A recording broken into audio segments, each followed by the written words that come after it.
Welcome to the podcast where my guests and I talk about anything and everything from sports, relationships, politics, movies to TV shows, current events, and conspiracy theories. No topic is ever off limits, and it's always uncensored. I'm Ben Borges, and this is Man Chatter.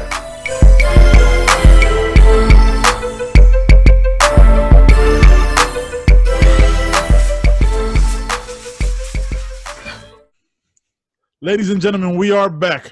As you see to my left, your right. Again, I don't know how this records or how this processes, but you know what the fuck I'm talking about. I got my boy Colby Wallace, a.k.a. Mr. Gray Hair, a.k.a. most likely to succeed in 2000, a.k.a. he's anywhere between the ages of 25 to 65. We're not really sure. Nobody really knows. What's going on, C-Dub? What's going on, brother? What's happening, man? What's happening? So, man, funny story. Me and Colby have probably done 6 to 7 podcasts together. And every time something goes wrong with either the internet or the way it records or something. So this is the first time that we actually doing this shit. Like, this is the first time we could actually post. I can remember the first dumbass conversation we had. We went like on a 25-minute tangent about lizards and dinosaurs or some shit.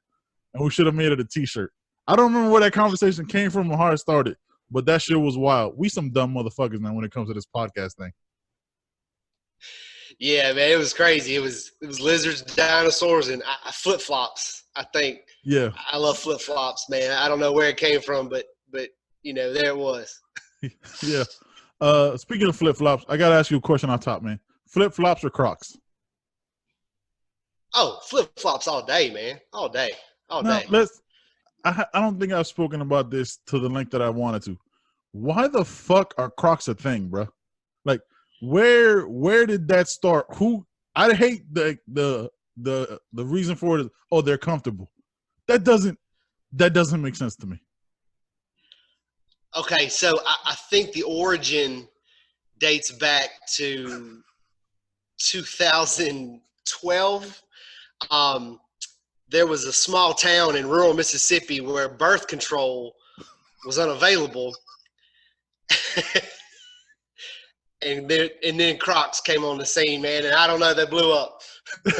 That's pretty much nobody's how ever that been works. laid in Crocs. I'm like every time I go on a rant or post a meme about it, because I don't get it, right? Like I don't get the math behind that thing. I don't get why that's a thing that became popular. It was like, oh, but they're so comfortable, you should try them.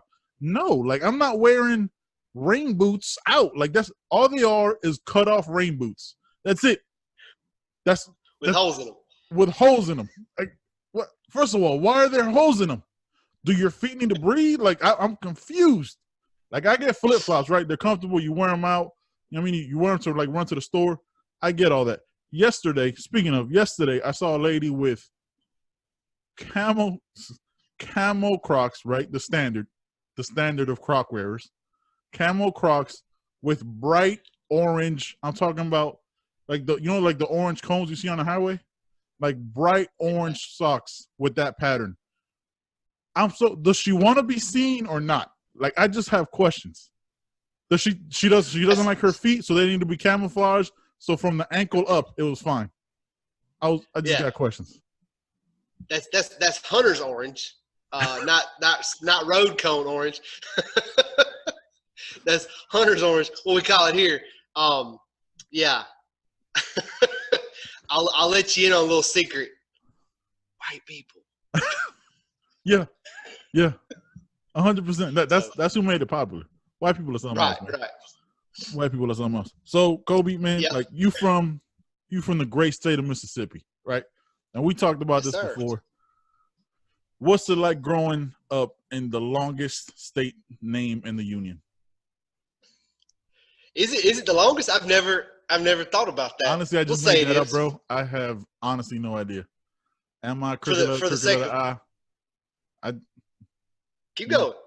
You know what I mean? That's all I remember is that David Banner song. That's it. I'm assuming it has to be the longest state name because it's a singular name, right? Like I'm not gonna go with like North Dakota. That's 2 names, so that doesn't count. Yeah.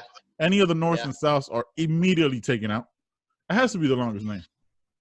Yeah. Yeah, it has to be. We'll say for podcast sake, we'll say it is.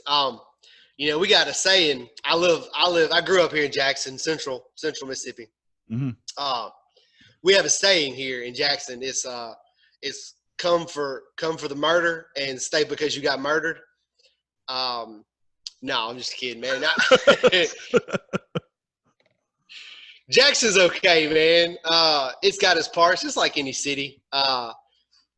Mississippi in general gets a bad stigma just because of the Jim Crow South and all the racism back in the the 50s and 60s and the segregation and all that. A couple months ago they actually let me train somebody. We do the same kind of work, and guy came down from Ohio, and man, he was just blown away about how cordial and nice and just overall friendly everybody was. White, black, Hispanic, anybody was just, everybody's friendly to everybody, man. It's this outside appearance or this outside stigma that we get, just racist, backwards, and there is that, right? I think I got one down the road from me, but most all good people. It's a lot slower here. The biggest city that we have is Jackson, and it's probably 200,000, 250,000 people. Wow. I mean, yeah. So we got 2 electoral votes. That doesn't make sense. We're not gonna get into the electoral college conversation. It just doesn't make sense. Like a state to state. I almost feel like they should all have the similar number of electoral votes, regardless. Because it shouldn't go by like size of population, and they should all count equally because they're all equal states of the union. So it doesn't make sense that I think Florida has like 30 something, and then Mississippi has like 2, and then I think North Dakota has like I'm making this shit up, like 6. Like we're one. Yeah, like how does that make sense? Like I don't get that. Like North Dakota, I want to go to North Dakota just to because I've heard beautiful things in like Wyoming because you get to go to like Yellowstone. All these states do get a bad rap because of the propaganda or the way they've been talked about for decades, right? Like when I was training, because again we do the same kind of job. When I was training, I went to states I'd never been to, like Arkansas, Texas, Kentucky. Some of the nicest people I ever met in my life. But before I got there, I'm like, I don't know what the fuck I'm about to see. Like I ever told you the story of the first experience I ever had in Arkansas? So I'm driving from Little Rock to Mountain Home, right where my trainer was. It's about a 4-hour drive. I'm driving in this little Ford Echo because I didn't know at that time I could change my rental car to a human's car, right? I'm basically driving like this. You know what I mean? Like I got the seat all the way back, but my fists are on my chest. So I'm driving, and then I get to this gas station in the middle of the mountains, right? Because that's all there is there. There's nothing, mountains, and then nothing, and then people. That's basically Arkansas. I just gave you the whole tour. So I get to the gas station, and I get out, and then this truck in front of me pops out, and the whole truck is painted in Confederate flag, right? I was like, okay, has a Confederate flag license plate, because it wasn't enough that the entire truck was Confederate flag. They had to get the Confederate. I got it. The South shall rise again. We got it. And then everybody that hops out are wearing no bullshit here. I usually make up a lot of lies and make shit up on this podcast, but this is real. Everybody hops out wearing Wrangler jeans, boots, and no shirts. I'm like, okay, so my training's over. I'm about to die. I walk in, and there's like 2 cops posted at the gas station because there's no gas station for like, I didn't see one for like 25 miles. So everybody's there because it's the only convenience store. It's probably their Walmart. Don't know. So I walk in and get something to drink and fuel up, and the cop follows me around the store. He's like, "You're not from around here, huh?" I was like, "No, sir." He's like, "Well, make sure you don't get lost or stay out after dark because these roads can get really dangerous, and just be safe." And that was it. That was like the whole interaction. I'm terrified the whole fucking time because this guy's got a gun. I don't know what's going on, and the guys in the truck ended up being really nice too. So like I had this whole thought in my head. I totally like racially profiled them as quickly as I probably could have got racially profiled because I'd never seen that shit. Like I didn't at that time. I'm coming from Miami, which is 98% Hispanic, right? Like you got to speak more Spanish than anything else. So it was a shock to the system.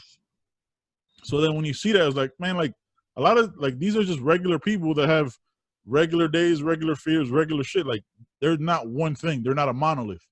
You know what I mean? So the South does get a bad rap about that. I'll give you that. That's crazy, funny, man. Yeah, the Confederate flag tag in the trunk and Dixie. That's it, man. But yeah, man, growing up here, man, just laid back. A couple years ago, me and my wife got a chance to go to New York, and man, it was. I mean, it's night and day different. I mean, you're the subway. It's the city that never sleeps. I mean, all that's true. And growing up, 37 years here, that was a culture shock for me. But and I told my wife, I said I could do this. I could live here. And she's like, I couldn't. And we kind of talked about it a little bit. And I think what it is after a couple of weeks or so, just with anything, something new, the newness will wear off, and you'll be like, Yeah. But yeah, man, the South. We got sweet tea, we got good food, Crocs. we got good looking women, Crocs, and Crocs. Yeah. Confederate flags and Crocs. Yeah. Coming to a Walmart near you. Oh yeah, the Crocs are the biggest thing. It's just crazy. Yeah, man. Like I was thinking about that because I mean, me and you have been friends since jump. Like me and you just clicked at conference. We've been friends for going on probably like 8 years now.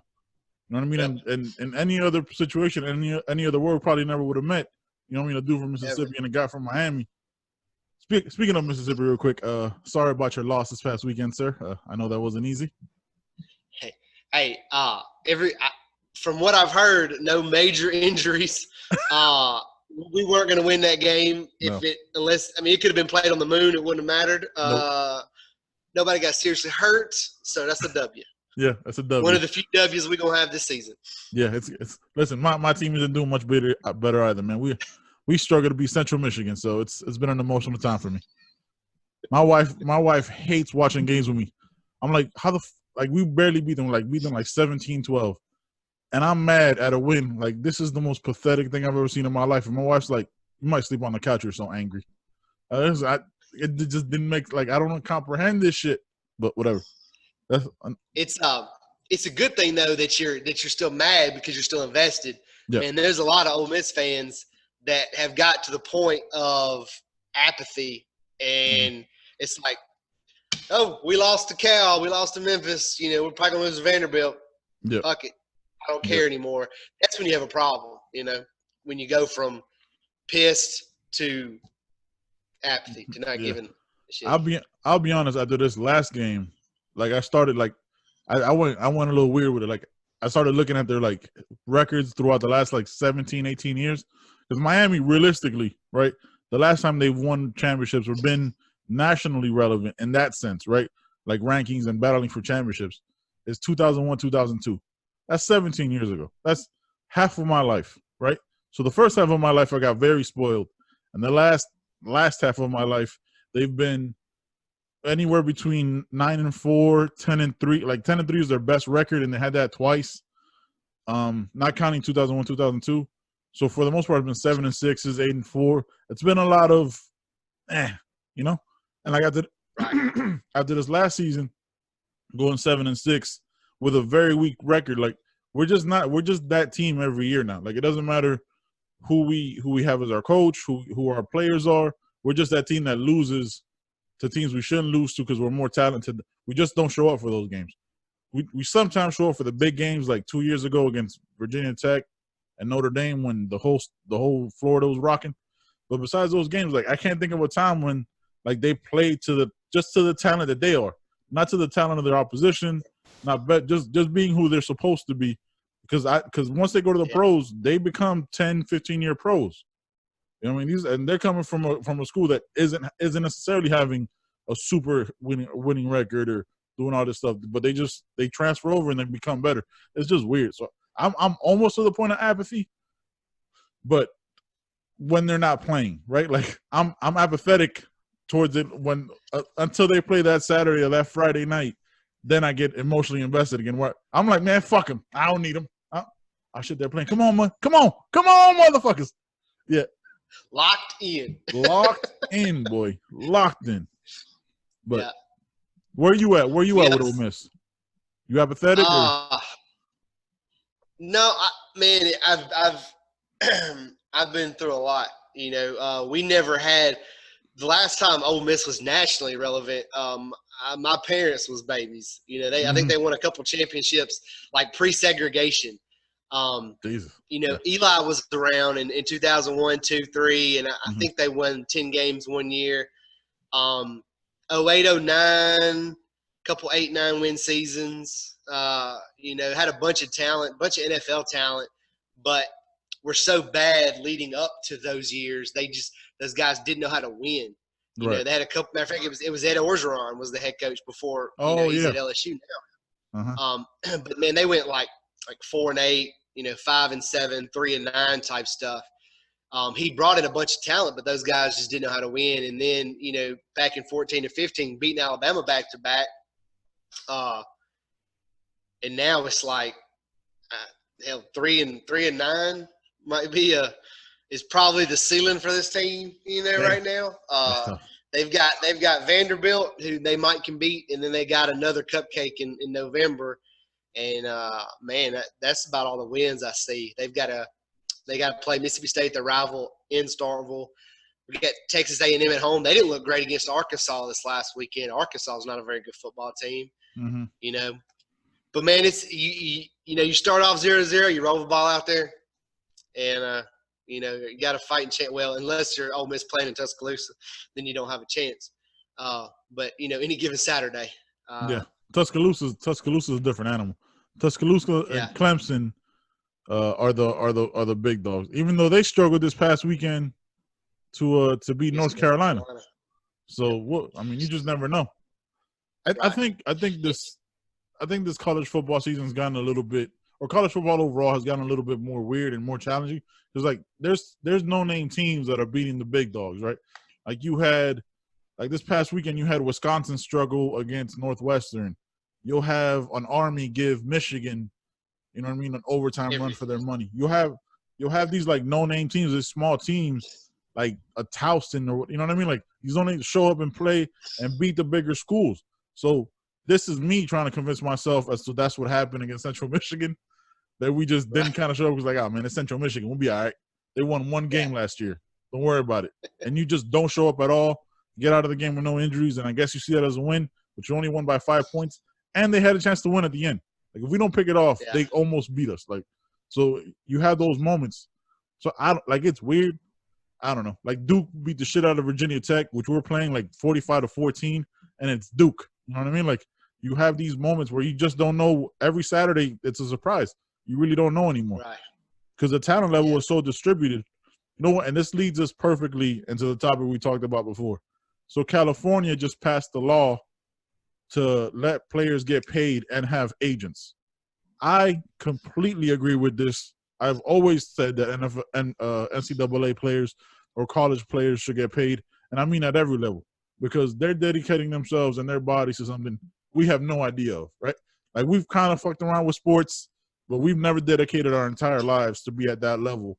And it could all be taken away in an instant, and you don't have an NFL career anymore, you don't have any money, and you've bullshitted your way through school because you probably got handed grades the entire time. Let's be real. Let's have a real honest conversation about this shit. So what do you think about California passing that law? And I think it should be countrywide, nationwide. Yeah, I agree. I'm for it. I'm for the pay. I am pro player. The NCAA, man, they just sit back and they collect they collect billions of dollars,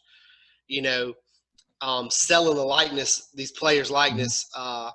And like you said, man, these kids, they're saying the argument is, well, they're getting an education. Like these kids are majoring in criminal justice and sports recreation management. These kids aren't going to school for the education. They're going to school to get better, get coached, and get to the league. That's their end game. And they're one play away, one snap away, one cut away from having that all taken from them. So if Ben Borges, proprietor of Man Chatter Podcast, wants to sponsor a Miami wide receiver for $500, then you should be able to do that. He should be able to accept that money. Yep. If I wanted to sponsor whoever, and then people argue, they say, well, Tua Tagovailoa, the quarterback at Alabama, well, he might get $250,000 where, the second string tight end might not get anything. Well, that's kind of part of it. I mean, that's capitalism, Yep. If Mercedes-Benz dealership wants to sell, I drive a Mercedes, you should too. Yep. And he wants to use his likeness to make money because, a couple of years ago, some of these like John Parker Wilson, some of these old Alabama quarterbacks, when they're a quarterback at Alabama, that's probably the most famous, I guess, the most popular they're ever going to be. Because these Alabama quarterbacks, besides Tua being the exception, they're not world beaters. They're not going out and having 10, 15 years in the league. So that's when they have their best marketability is right then, and they should be able to take advantage of that, man. And for the NCAA, I know I'm kind of rambling now, man. I saw a quote where Mark Emmert, the head of the NCAA, said that this was the worst thing he had seen, and I'm thinking the worst thing. I'm like, there was Baylor was covering up rape. Vanderbilt was hiding rape. Michigan State, they were molesting people. The FBI is investigating Kansas, Auburn, Arizona basketball for corruption, for pay for play. And I'm like, and this is the worst? I'm like, dude, you go fucking, go choke on it, But that's my feelings. I feel you on that. I'm gonna go on a little tangent about something I remember a couple weeks ago I told you about a book. It's called Talking to Strangers from Malcolm Gladwell. They actually go into detail about that Michigan State thing. This shit makes me so mad because sexual abuse is very personal to me. Like this is on some different level shit. Like this guy used to give these girls, right, these young kids, something called the pelvic floor exam. So he literally, I'm gonna be blatant here, and I apologize to anybody who doesn't. He would basically finger them, because if they had like lower back pain or muscles, so he'd finger them, and that was the procedure that he would do. That was his like master plan, and he had people so convinced that he wasn't doing anything wrong that even when the girls told their parents or told other coaches, nothing happened. So for over 20 years, so thousands upon tens of thousands of girls that went through the USA Olympic program, then Michigan State, and all the other places he worked at were abused by this guy, and nothing ever happened. You know what I mean? So that Mark, first of all, Mark Emmert should go to fucking hell, right? Because the NCAA is a nonprofit organization, so they don't pay any taxes for all the money that they get. When they get $20 billion from ESPN, who does that go to? That doesn't go to the players. Are you ever watching a game because of who the coach is? You don't give a fuck. The coach will be replaced because he'll move on to the NFL or another team. You watch because of that players and that institution, right? You grew a passion, like growing up. Where you in Mississippi, all you have is college football. Alabama, all you have is college football. So you're right with John Parker Wilson. You can go down the line of Alabama irrelevant quarterbacks that have never been anything in the league. That's as popular as they're ever going to be. Let them be pitchmen for car salesmen. Let them make the money now because all they have is that fame. Like we both watched Friday Night Lights, right? Like high school, when you're in it, you're the most popular person you could ever be, right? Like, so you're going to get kickbacks anyway. To be penalized for that, for all the kids that don't make it, because for all the hundreds was it like 22, was it 28 draft picks, 7 rounds? So anywhere like 200, I'm doing the math here, like 230 players, that's all you get every year out of like 119 schools. And there's 80 kids on a school roster. Like 85 scholarship, probably 100 with walk-ons and everything. Exactly. Like you have all those kids, because all we'll see is the kids that get hurt on Saturdays. You don't hear about the kids that blew out their knee in practice. They got to miss the whole year. You don't hear about those kids. Don't matter because they're just kids, and you just filter the next one in. It doesn't matter. Though, like I remember years ago, 2002, when Miami lost in the national championship, Willis McGahee blew out his knee in the worst knee injury I've ever seen in my life. In person, like not in person, but like in TV, where his knee bent the complete opposite way. Right? Like it just because he had a helmet to the knee and his knee bent. Like you know how your knee bends one way, it went it went like this. Like instead of this, it did this. You know what I mean? So it got fucked up. And he got lucky and he came back that same year and played for the Bills and had a good career. But that's the exception, right? Like There's kids like the quarterback from UCF last year that blew out his knee 2 games before the end of the season, and there was a chance he might not ever walk again. We heard stories that he might get his leg amputated. Lose his leg. Yep. Yeah, you know what I mean? Because the blood flow was lost. Like, you hear all these stories, and for Mark Emmett to say that that's the worst thing he's ever heard of, you're a disingenuous fuck, and you could suck a dick. Like, that's just what it is. Like, that doesn't make any sense.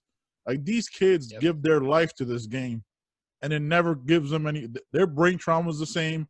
Their injuries are exactly the same. They play football for. By the time a kid graduates high school, he's probably been playing since he was 5 or 6, right? Depending on what city he grew up in, maybe 7. So anywhere between 12 to 17 years, you've been playing football every day because there's no off season because your dad sees something in you, and that's a whole different argument, right? Like, he just pushes you, and you gonna get us out this motherfucking place, right? So absolutely, the kid should get paid, man. I don't understand the people who argue against it. And real quick, fuck Tim Tebow for having the argument. Bruh, you were a god in Florida. You were a god. Sorry. I know that's not your thing because you're evangelical. I apologize, Tim Tebow. Please don't come after me with your perfect hair and jawline. But still, listen, man, like, you don't get to have the same argument because you also were on the team with Aaron Hernandez that killed people and a bunch of beasts on defense. Like, you had a lot of things going on around you. You don't get to have that same argument because who you were at Florida gave you your career. If you were an average quarterback, if you were Chris Leak, you didn't have the same career. Chris Leak ended at Florida, and none else ever happened to him. He gave the same work, did everything the same, and got none of the same benefits. You were a winner in college. You won 9 games 1 year in the NFL, and that's all you've ever done. And you've steamrolled that into an amazing career. You played for the Mets. You've done amazing shit because you're an amazing athlete. Give all the credit in the world to Tim Tebow. But you don't then get to tell other kids they don't get that benefit. You don't get that. You don't get to say because you don't know their situations. How many kids you know right now that are dead broke, poor as shit, and that's their only hope? And imagine that's your only hope, and then you get hurt. Your senior or junior year, and the NFL won't touch you. Then what? Then what do you do? Because you can't be a gym teacher with a damn dislocated kneecap. You can't do anything with mass communications. I mean, you've given your entire life to this, and then it's taken away from you. It's crazy. Yeah. God damn, that was a serious rant. Yeah. I know I was gonna go on that long, but I got into it. I liked it. Yeah, I liked it. Kind of what you were talking about, about the kids growing up dirt poor and stuff. One of my doctors I was talking to the other day, he's got 3 boys, and they play baseball and soccer. He played a little college softball, like NIA, kind of like Division III type ball. Yeah. He said his oldest son, they were watching some baseball game, and his oldest son was like, I think I want to, play ball when I get older. That's what I want to do when I grow up. Right.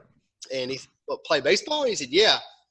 He said, well, the 2 hours a night that you spend on Fortnite or that you're up in your room watching YouTube. He said, there's some kid over the Dominican Republic that don't have shoes on right now, who's taking BP and fielding ground balls with a piece of cardboard, Yep. So then that kind of goes back to what you said. These kids have been doing it since they're 5 years old, and it's all they know. And in one instant, it could be taken away. And whether they get $200,000 like a Tua Tagovailoa, or whether the Miami first baseman for the girls softball team gets $50. Yep. That's $50, man. She could go pay her cell phone bill. She could go get her nails done. I don't know. Whatever first baseman at Miami softball are doing. Right. Because the one thing they can't do when they're that dedicated to their craft, which is sports, they can't have a job. They can't have any income. So then what you're doing. Another thing is, all right, so you want to be mad that they don't want to get any money. Then don't limit stupid shit like where they can eat from and how much they could spend, because that can be looked as a kickback or something. Then don't do that. Because let's be real, all these kids are getting, because there's no way if they're on limited meals that the Alabama offensive line looks the way they look. There's no way that the Clemson offensive line or the defensive line look the way they look. To be that size, right? To be that size and to maintain that size and that strength and that conditioning, you're taking everything. You're eating fucking, because those you don't work out like a regular person. Like me and you could try to do one of those workouts one time. We'll never work out again for the rest of our lives and still be sore, right? Like that's a different. Like that's you to eat, to recuperate, to rehab. All that shit is nutrition. They pay their nutritionists thousands upon thousands. Like it doesn't make sense to me for anybody who makes the argument that they shouldn't be paid.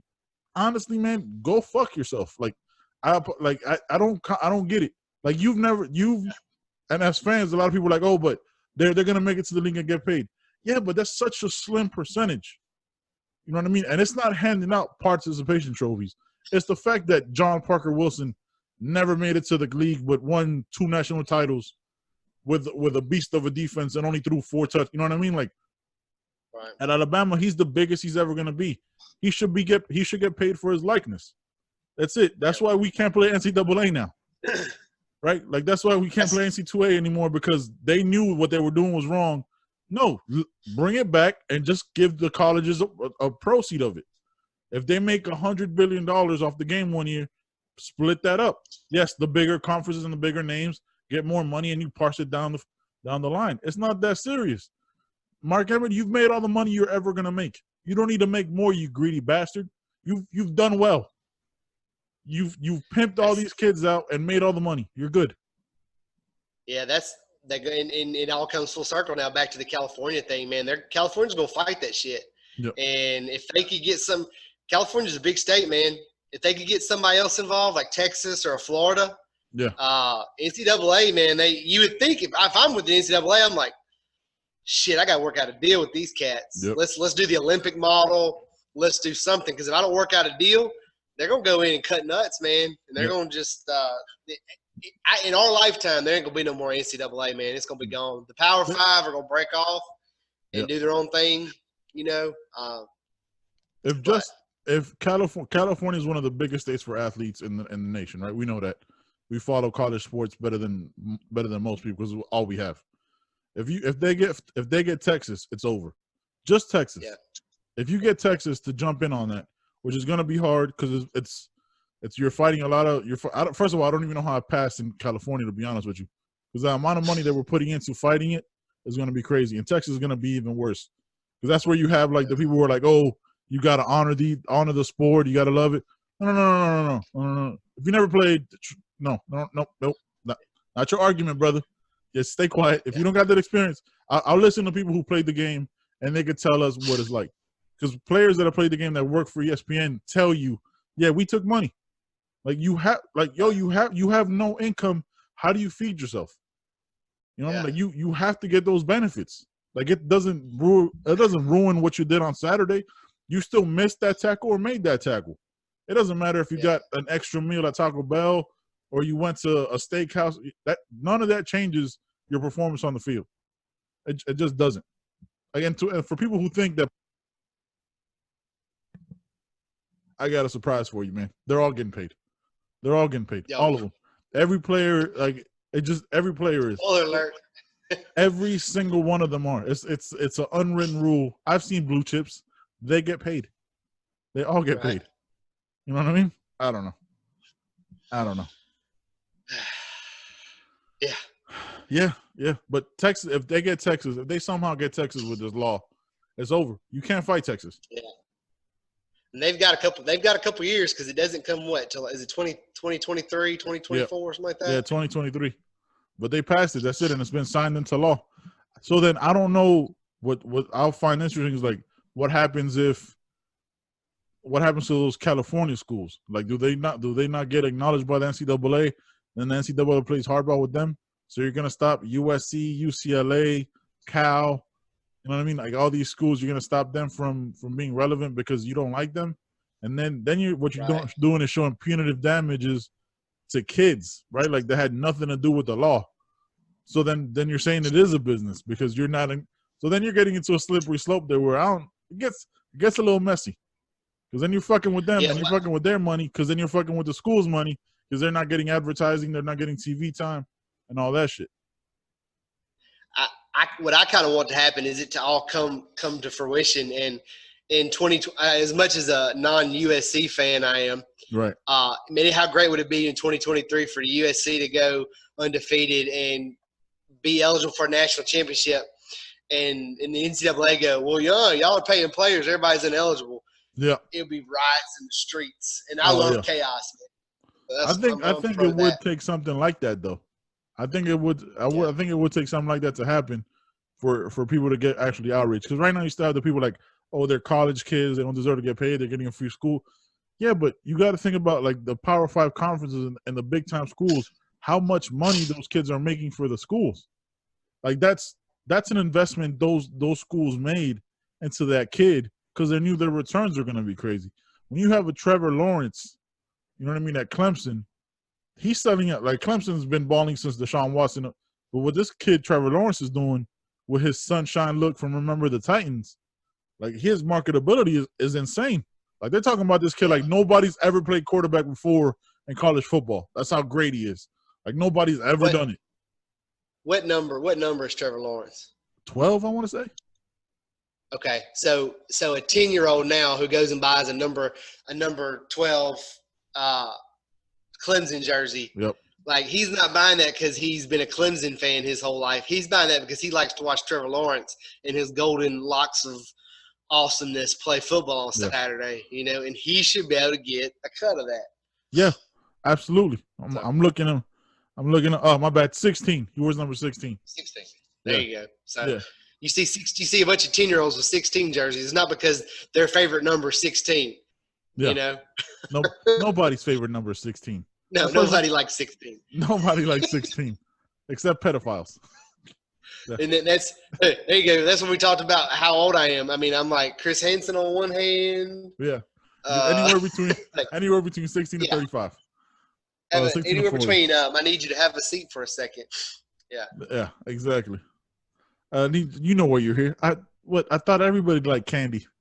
I always carry Smirnoff and condoms in my. So what if it's Mike's Hard Lemonade? Jolly Ranchers. Don't judge me, Chris Hansen. Yo, he like is going to jail or some shit for like tax fraud. Is he? Yeah. I was like, bro, you can't be doing your taxes.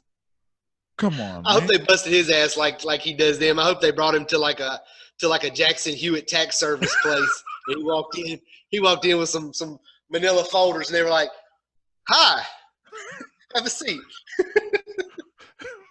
Walk into H&R Block, Chris. You know why you're here. You know why you're here, Chris. We've seen your emails and your texts. You didn't want to pay your taxes. Let's sit down and have a talk. I brought my account with me. No, sir, that's not your accountant. He hasn't been paying your taxes. I always have these W-2s. Like those aren't W-2s. That's the back of a Lucky Charms box. Those are just random numbers you wrote yourself, Chris. That's not how this works. Oh man. Hey man, I can't believe your daughter's about to be. First of all, terrible segue from going to Chris Henson into this. Right. It's like terrible. Speaking of young children. Let's all right. Hey man, you're a father of two now, right? Crazy shit. Yeah. I had a conversation with my brother. I don't know if you caught it on my last podcast, and I'm gonna start asking all my guests on this podcast, what does it mean to you to be a father, and what does it mean to you? What is your definition of a man? Like, what does that signify to you? So I did catch the first part. I got about an hour into you and your brother's podcast, and where y'all were talking about, y'all kind of growing up without the biological father and that, right? And not really knowing what it's like to be a man. Like, is it because I pay bills? Is it because I cut the grass? Mm-hmm. Like, what qualifies or quantifies me as a man? And having two kids now, I'm still not sure I know. What I try to do, and it's hard, man. And even after 8 years of having, my daughter will be 8 tomorrow. Even after 8 years, it's a work in progress. Every day it's learning. I mean, you're always learning. You just kind of try to be the best person for them. Mm-hmm. It's now when I do something, I'm not just worried about my consequences of my actions, but I'm also worried about the little eyes who see me do what I do. Right. you know. So I think, as far as being a good man, is, you know, I, you also have to be careful with. I like to me and my 8-year-old are buds. We're best Right. friends, but at the same time, I'm her dad, Mm-hmm. and I will whip that ass. Mm-hmm. She understands that, hey, we can joke and we can play, but at the same time, you got to discipline them. And I'm kind of rambling and stuttering now, but it teaches you a lot. But you're constantly working. Every day is something new, and I wouldn't give $1 million for another one, but I wouldn't give mine up for $1 million. Yeah. Yeah. It's if you'd have told 20 years ago, Colby, what I'd be doing on a Saturday morning at 6:30, it'd have been what, hungover. Yeah. No, it's getting an 11-month-old up, feeding him a bottle while we watch Mickey Mouse Clubhouse. Mm-hmm. I would have laughed at you, Yeah. but man, I wouldn't trade it for the world, man. Like the when you see him do something, like my 8-year-old playing softball, when I see her do something that I've worked with her, Mm-hmm. or I see my 11-month-old smile at me, man, it's those moments that you kind of take in, and you think, maybe I am doing something right, or maybe I have done something right, Yeah. And when one thing we were talking about, I know y'all were talking about you're talking about putting gas, just things like putting gas in the gas can. Yeah. And I was listening going down the road, and I was like, I was blessed. My dad was now my mom and dad were divorced when I was little, Mm-hmm. but he was around, and so I was blessed to have teaching moments like that growing up. And my wife made a comment to me years ago. I was at my dad's. We were doing something with a trailer, and she was like, "It's cool watching me and him kind of, we're not super close. I mean, I don't Right. tell him I love you, and we don't hug and stuff, but Right. she said it was cool seeing that interaction, and I take it for granted sometimes. But then I hear something like that, and I'm like, man, I'm blessed, and I was lucky to have that growing up. And I want Cade, which is my 11-month-old, I Right. want him and Adley to have that. I'll do everything I can to be there. Maybe things, sometimes things don't work out with moms and dads, but to have that is to have something special, Yeah. Yeah, man. Like I brought up that story about the gas can because I was like, man, like this is some simple, you know what I mean? Like because I don't, like I said on the podcast, like I don't remember that moment growing up where like I saw my dad or my stepdad doing that, and I'm reading and I'm like reading these instructions, and it's almost like you almost like revert back to that kid. We're like, man, like this is some simple shit. Like I should be able to do this. You know what I mean? So if I'm ever blessed to have, kids on my own, like I almost know like I'm gonna be there every moment, which is like a challenge. Like for me, like then I start thinking about this job with my kids. You know what I mean? Because yeah, we're home, but when we're gone, we're gone. You know what I mean? Like, and the thought of missing any of those moments, and it hasn't even happened yet, freaks me out. You know what I mean? Like, and it's all the stuff you think about. Like it's a challenge for men for the most part to talk about these things, right? Because you don't really hear these conversations. You don't like I posted the conversation a couple weeks ago, and like we were like me and my brother were actually attacked by like this, you know what I mean? Like not attacked, but like somebody started like going off like, oh, men don't have it that hard. Like yo, like that's what we're trying to get to right now. Like you gotta understand, like men have the issues with certain things, and like we got to be able to talk about them because it helps you process it. So like being vulnerable and talking about what me and my brother grew up with, the challenges we had, is an honest conversation because we don't know that shit. You know what I mean? Like I had to teach my brother how to shave because that's one of the reasons. That's why I came home from the army. Like my brother is somebody that I wanted to make sure didn't have those same challenges. I mean, and I try to do the best I can for him. Like it's different. Like when, like I wanted to ask you because you are a father and it's a totally different dynamic. Like I know how present you are with your kids and how much you love them. You know what I mean? Because we're really close friends. Like we're damn near, we're up there by best friends. As you know what I mean? You stayed at my house. I fed you. You know what I mean? We're basically family. I mean, once you share a meal, you're basically family. That's just what it is. You know what I mean? So like we talk about a bunch of shit all the time. So like that, I wanted to get your understanding of it. Is like you mentioned something that like you and your dad don't hug. Like, is that? And I'm sure I don't know if you got to the part of the podcast where like my brother went to a gay club and like some guy gave him a compliment. I didn't catch that part. Yeah, he said that towards the end. He was like, "Yo, like he up until that point, he had struggled like just accepting compliments. I mean, like he didn't know how to like because he didn't know how to accept like positive reinforcement because as a man, like you don't know if like you're just supposed to go through the motions and make these things happen, or if you are supposed to accept them. Like you know what, that felt good. Like does feeling good from a compliment make you weak because somebody, you know what I mean? Like the whole like don't be a bitch, always be a man type of dynamic. Like I've never understood what that meant. I mean, also because I didn't have the foundation to understand it. Like I didn't, you know what I mean? Like does that mean I gotta have callus on my hands at all times and covered in oil? Like I don't know what the fuck that means. Like be a man and don't accept these moments. So when my brother told me that, he was like, yeah, man, after that, like this guy came up to me, I'll tell you the story. He put his hands on my shoulders and he goes, "You're a beautiful man. Have an amazing night," or some shit like that.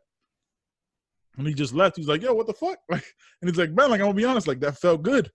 You know what I mean? Because up until like you struggle with, as a man, you struggle with self-confidence issues and depression and all these other things. And like I'm going a little long here, but like I was talking to my other boys, like I think the fact that we don't talk about our emotions and depression and the things that give us anxiety is why there's such anger and vitriol for a lot of men. You know what I mean? Because we're never told how to deal with our emotions, right? Like you get angry just like I get angry. You get scared just like I get scared.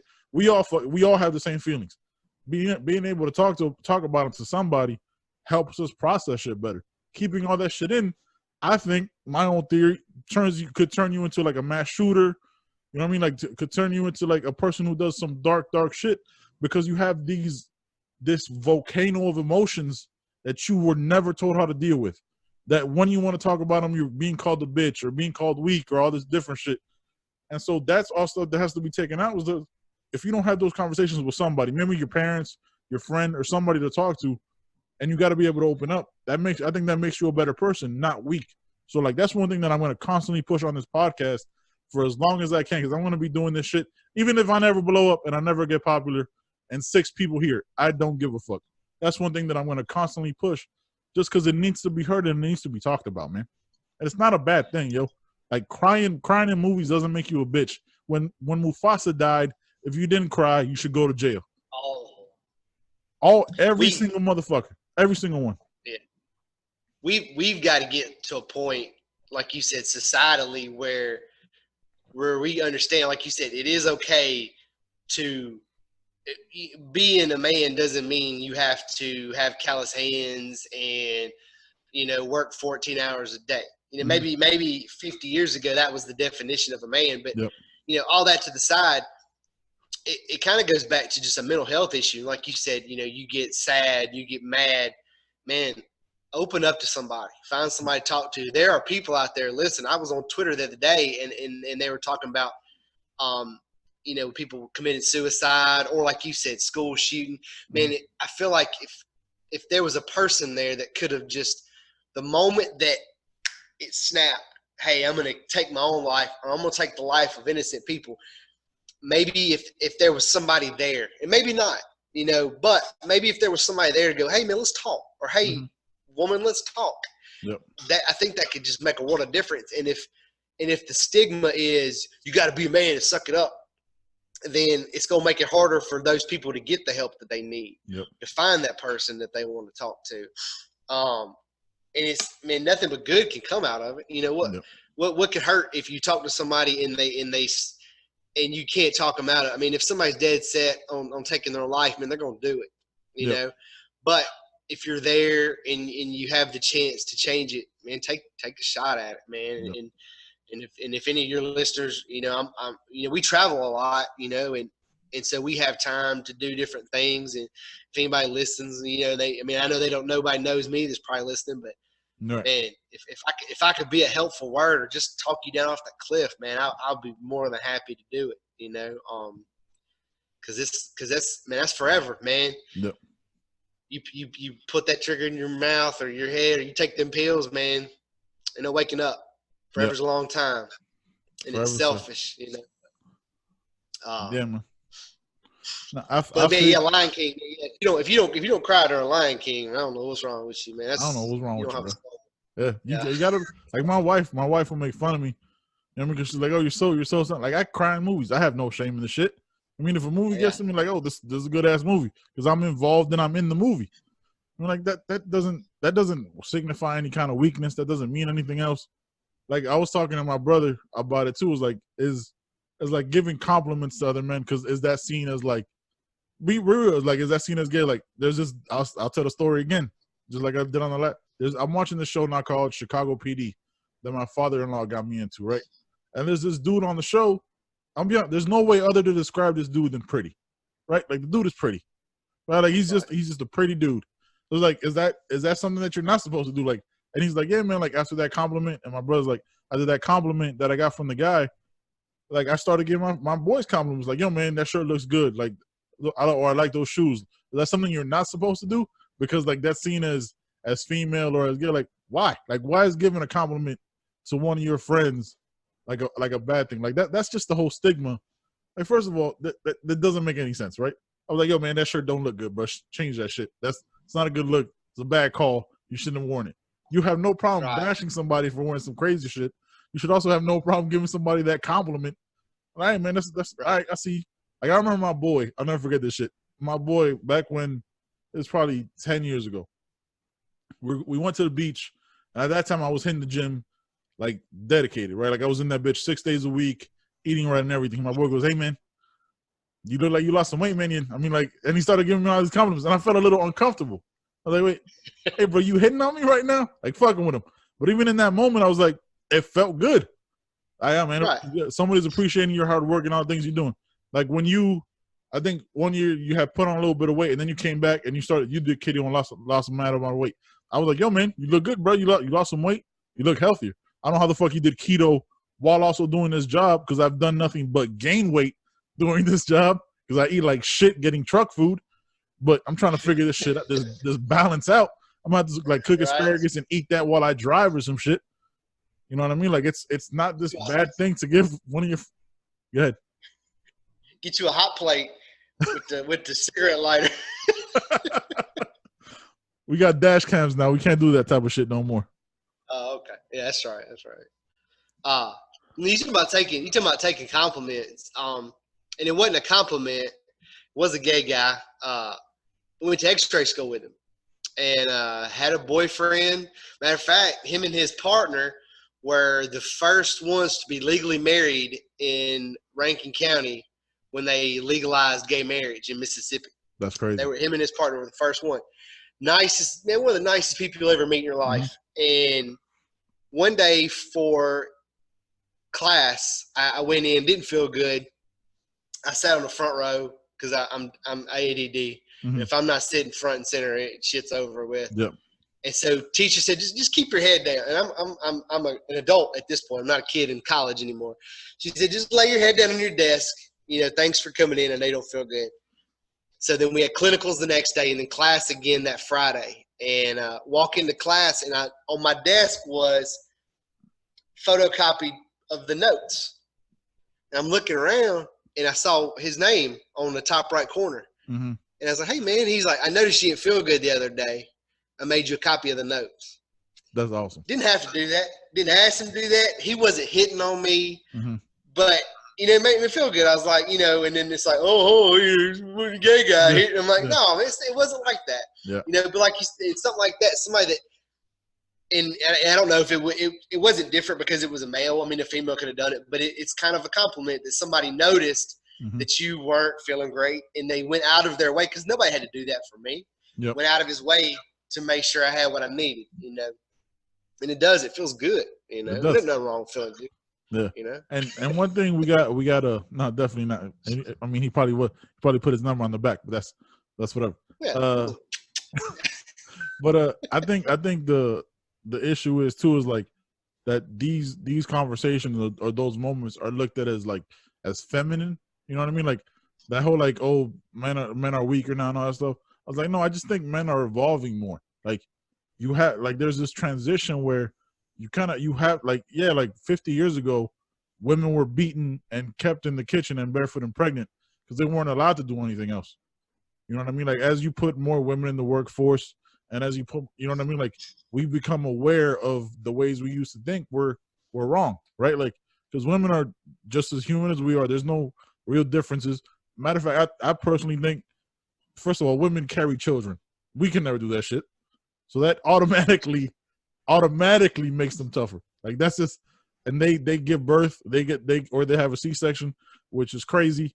You know what I mean? Like, that whole concept of it is fucking insane. And if all we have to do to not put them in harm's way is to start talking about our feelings more, that shouldn't be a thing that's frowned upon. You know what I mean? Like, right. As men, we should have those conversations as more than just like, hey man, that was a good game. You know what I mean? Like, we gotta evolve more as humans, because we're stuck on this fucking rock together anyway. Right? Like, talk about your feelings more. Not so much about, like, talk about your fears. Like, I'll give, like, honestly, like, if you have a problem with people who are immigrants, let's really delve into that. Like, let's find out why. Let's try to figure out why you don't like this person so much that you've never met, or why you're afraid of this. You know what I mean? Talk to your kids why bullying. Like, in the last 2 weeks down here in Florida, we had this kid with autism get attacked, and like nobody stopped it. Right? Like, it was in the boys' locker room. They like threw him over a bench, kept punching him, and people were just videoing it. You know what I mean? Like, it's the lack of the humanization of people and the desensitization of men and little boys, because, you know, those conversations aren't had for a variety of reasons, right? Like, I'm not trying to say I know why, you know what I mean? But like, you gotta be able to have those conversations. Like, yo, like, that's wrong, bro. Like, there's no place where that's cool. Like, and the fact that there was no other boys or even the teacher that was in the locker room stopped it is insane to me. Like, that just shows that cowardice and a lack of leadership in all the men in all their lives, and all those little boys. Because not one of them was like, yo, we should stop this shit. Like, I wouldn't let that happen. You know what I mean? Growing up, like, I was bullied more than I bullied. But I never bullied to be a dick. It was always like just talking shit with my friends. Like, I never picked on somebody out of my way to do that. That's just never been my thing. Like, I've always just made fun of my friends in my circle. You know what I mean? And they made fun of me, and that's just the dynamic we've had. But like, this bullying shit, and this, like, that shit made me mad. I'm watching this shit. I'm like, yo, they're just punching this kid in the face, and he's like crying, and everybody's just videoing it. And you hear the teacher and you hear the teacher in the background, hey, cut that out. Hey man, get the fuck up and go do something. Yep. You know what I mean? Like, don't talk about how you're losing something when you're not standing up for shit. Oh. I had my little girl had a softball game yesterday afternoon, and on the way home, I didn't hear it. My wife had said something, but she kind of made the comment of, "I'm glad they moved me over to first base because that other girl kept messing up or wasn't doing right, or it was something. It was a criticism, and I almost fucking pulled the car over and slammed, and got out. Yeah. I told her, I said, I don't ever want to hear you talk. I said, this is your teammate. Mm-hmm. Now, there's a difference between you going to your teammate or there being an issue and a coach going, hey, let's try to do this to better the team. Let's try to do this. I said, but I don't ever want to hear you talk about somebody, make fun of somebody, somebody's different from you, somebody's not as good as you. I was like, because believe me, I was like, there's always somebody better. And then I kind of went, she struck out. I was like, you're pretty good and you struck out. Yep. I said, do you think anybody's making fun of you for striking out? I was like, so you keep your mouth shut and you support your team and you lift them up. And she was just kind of like, because I'm not going to stand for that shit. I got picked on when I was little because I was 130 pounds and I got picked on a lot. And I'm not going to have my kids being assholes and being that. Now, I told her at the same time, if somebody ever does something to you, you have every right to defend yourself and protect yourself and stand up for yourself. But don't ever be that asshole that, that just starts shit, just being a bully, because you don't know what somebody's got going on at home. Like me and you, like we grew up together as kids and we kind of joke back and forth and you might say something to me or I might say something back. I don't know what you got going on at your house. You don't know, I might go home and get beat, and nobody knows that. You drive by and you see a nice house and you're like, oh, everything's peachy keen inside there, not knowing that the dad's an alcoholic and he beats his kids, and Yeah, so you never know, man. Yeah, mom's a drug addict and is never Right. home and out fucking around and just doing a bunch of shit. Yep. Yeah, you just never know what's going on in some kid's life, man. But that's real cool that you did that, man. Like, I think sports has that way where like you either have the competitive nature of it, but it also builds a teamwork, right? Like, right. It's that constant challenge of like trying to find those two things. Because I remember I was picked on because like I was always the bigger kid. I've always been the bigger kid in all the sports I've ever done. So I got to like high school. Everybody's your size. Yeah, then I got to high school, then everybody's my size. But when everybody's like, "Oh, that kid's like 17," like, bro, I'm 8. Like I'm playing in a YMCA league. My shorts are just too shorts because my mom doesn't have the money to buy bigger shorts. Like that's just what this is. Like it's not some crazy. Yeah, it's not some crazy shit. Yeah, and real quick, I had the short shorts. It was like the 90s. Yeah, I'm looking back like it wasn't the 90s and shit. Obviously, it was the 90s. It was over 20 years ago. And I'm wearing the short shorts that are like cloth. They're not like the athletic material, so they would like roll up on me. And at that time I thought tidy whities were cool. I don't know why I ever thought that was cool.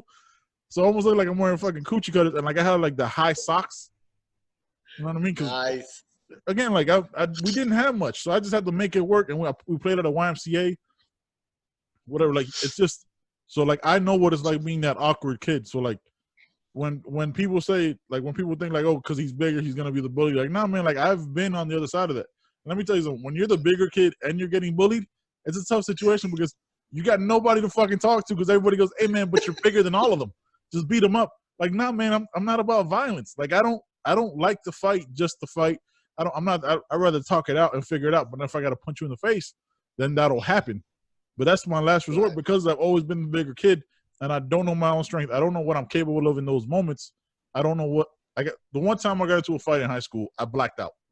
Like I beat the shit out of that kid. I don't remember any of it. I remember getting up. The next thing I know, I'm handcuffed in the principal's office. Luckily, they dropped the charges because the guy threw the first punch. Didn't know that at all. And I'm handcuffed, and I'm just like, what the fuck just happened? And after that, I never fought again. Like it just was never my thing. But bullying is such a weird thing, man. And like you think about like the shit we went through as kids, like being bullied and being picked on. Now imagine that shit relentless through social media, all that shit. Like you have, like it's scary being a parent, man. So I can't imagine what it's gonna be like for you when your daughter's in school and when Kay grows up, because it could be a totally different world in 10, 15 years. So figuring all that out, man, and finding that balance is gonna be crazy because kids are getting almost want to say like kids are getting worse and worse, but I'm not gonna blame the kids. It's got to be the parents. Like kids are not responsible because they're just kids. Like we did dumb shit as kids. I mean, like I thought it was cool to throw rocks through a window. You know what I mean? Like you do dumb shit as kids, but it's on the parents to teach them better than doing that shit. Yeah. We used to have rock fights. We used to throw rocks at each other. Like that's the kind of stupid shit we did. Yeah. Like first of all, that's stupid as fuck. Like who thinks that's smart? Like what dumbass friend did we have? Like I remember growing up in Panama because I grew up in Panama till I was like 7, and we had rock fights. Like we're in the middle. First of all, we're not even ducking behind anything. We're just standing in an open field throwing rocks. What the fuck is that? Who thought that was cool, bro? Like looking back on it, my friends were assholes, man. Because I don't think it was me. I go, you know what's really cool? Let's throw these fucking rocks at each other's faces and figure out what happens. No, that was stupid. That was so stupid.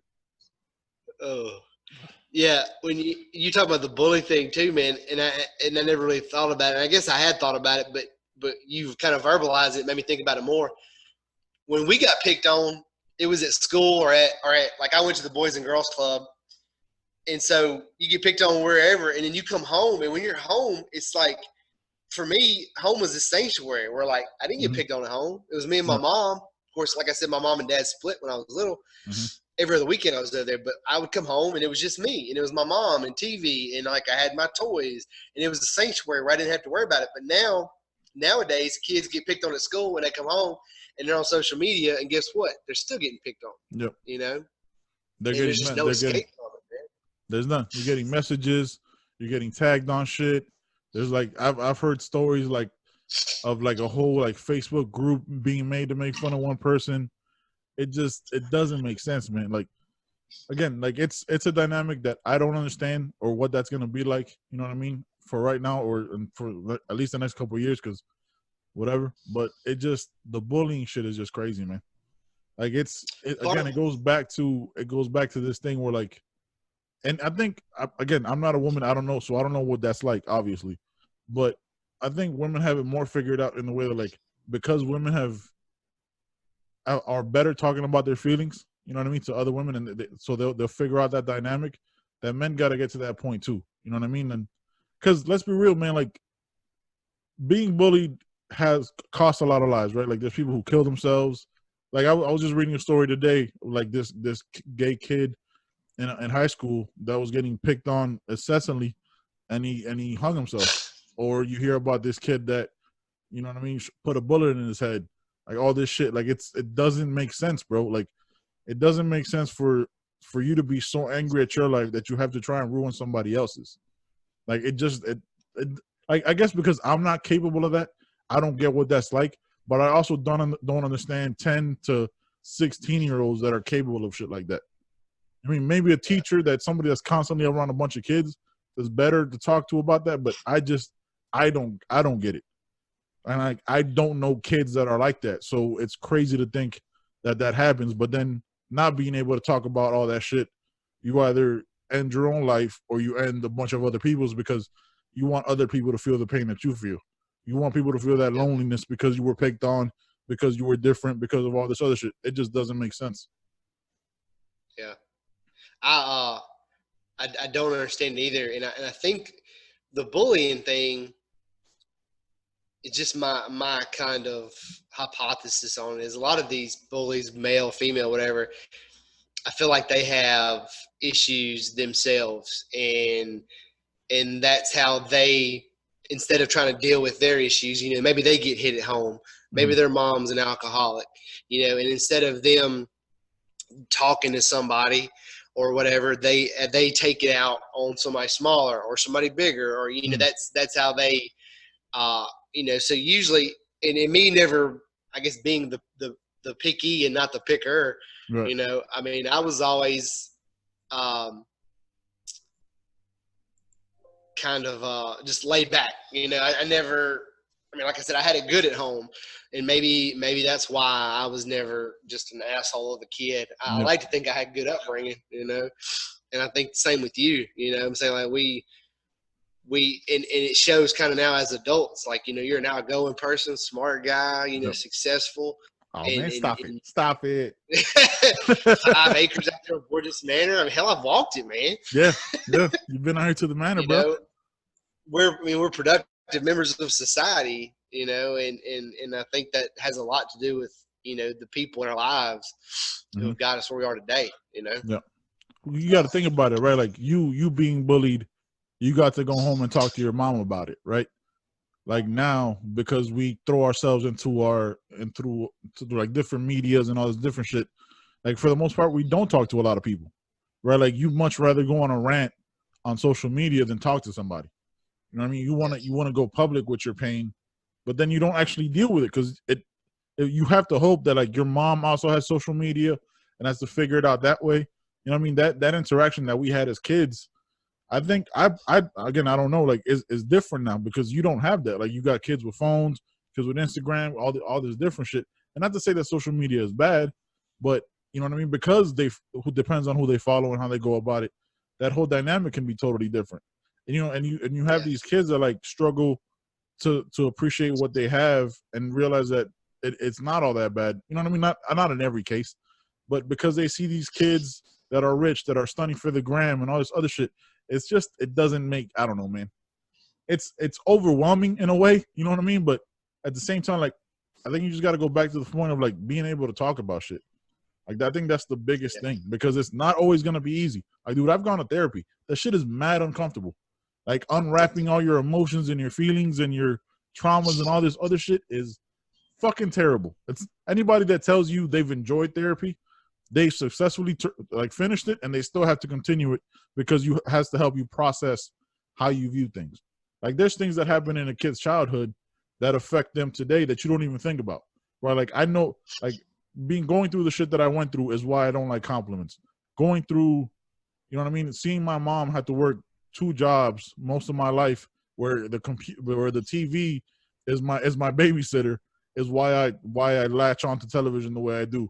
I mean, like you start to understand more shit, and then it's hard to break that habit because it's what you've always known, is what you're comfortable in. Like, it's just so much shit, and therapy isn't easy. It takes you down a dark road to eventually get to some light, and hopefully you understand some shit. But for the most part, this shit is hard, bro. Like all this shit is hard. It's crazy. Yeah. I know. Yeah. Yeah, the therapy thing is tough. Me and my wife have been together. Mhm. You know, we've never brought the kid. Of course, Adley's only 8; she'll be 8. Yeah. You know, so there wouldn't be nothing that she, you know. But they do have kids therapy for kids now. Yep. You know, but yeah, man, it's sitting on that couch and letting all them truths come out, man. It's tough. It's painful. You know? It is, and it's not something that should be. Matter of fact, I'll tell you some shit. Like, I'm looking for a therapist right now, right? Because the one I used to have retired, right? She had like too much back pain. She needed to have back surgery. She was like in her late 60s, so it was her time to go.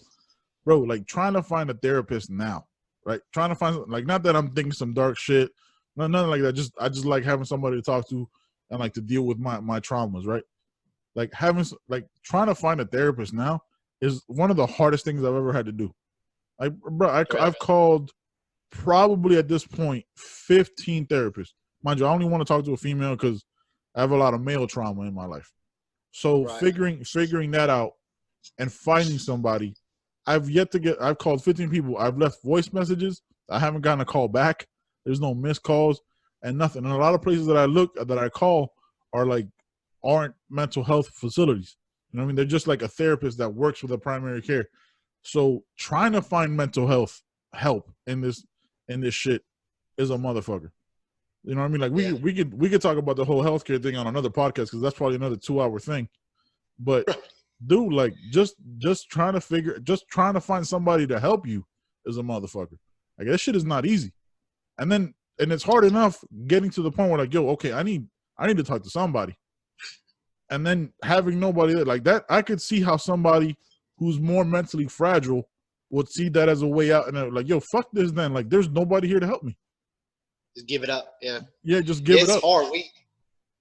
We got lucky. I got lucky and found through a referral of somebody else, the therapist that we had seen in the past. And man, yeah, that's tough. I could see what you're talking about. If somebody, after 2 or 3 phone calls, somebody's thinking maybe this is a sign. Maybe I should just take my own life.